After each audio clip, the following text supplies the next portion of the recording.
I want to share a story with you from Temple Bethel's history. What we know was written down by Harry Golden, a member of our community.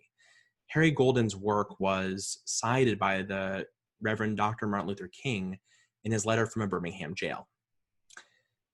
In 1948, the North Carolina chapter of the United Daughters of the Confederacy picked Charlotte for its convention city. The organization usually included in its annual event the dedication of a historical marker.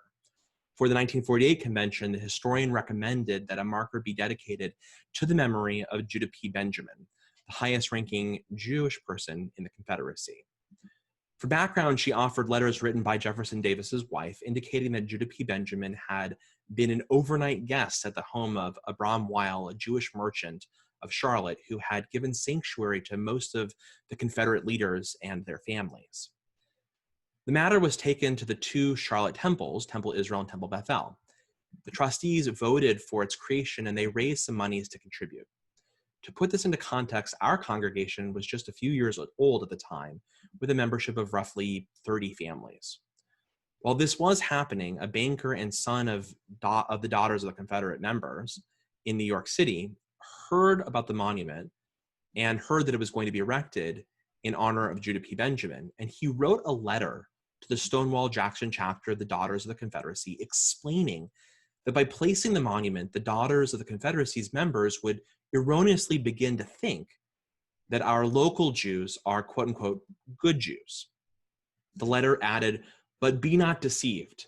The so-called good Jews are good only because they are yet unrevealed, and even the good ones work hand in hand with the most objectionable of their race."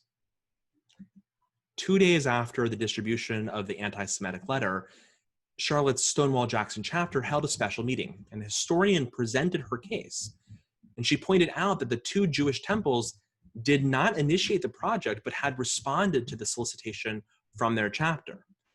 But the chapter voted to rescind its sponsorship because of the anti-Semitic views. The trustees of the two temples, of course, were upset. This was, after all, right after the Holocaust. They wanted nothing to do with the situation, and they now found themselves with a major controversy that had serious misgivings about an unwanted slab of stone. Many trustees advocated to drop the granite into the Catawba River, forgetting the whole thing as quickly as possible. Our rabbi called the historian and urged her to drop the matter, but she did not. The Daughters of the Confederacy were in an open dispute with themselves, with the nation and statewide offices arguing in favor of the monument and the local chapter arguing against it because of this anti-Semitic letter. They argued in front of the Charlotte City Council, with the local chapter leveling terrible anti-Semitic attacks against the Jewish community.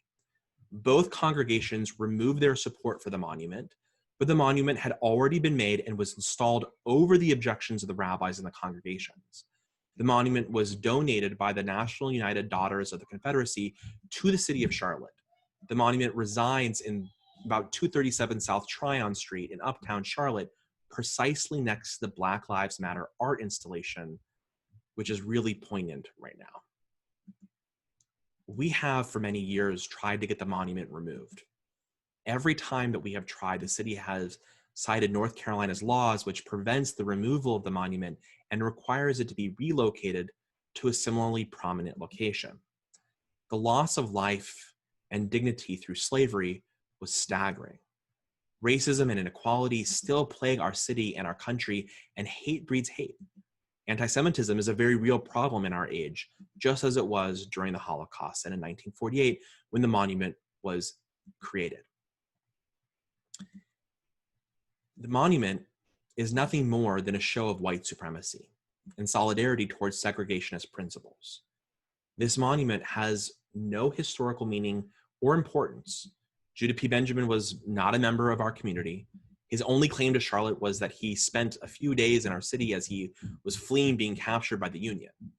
We should neither celebrate the Confederacy nor honor the legacy of white supremacy. We do not want our names associated with a man that tried to preserve slavery or an organization that had such a reprehensible purpose as the United Daughters of the Confederacy.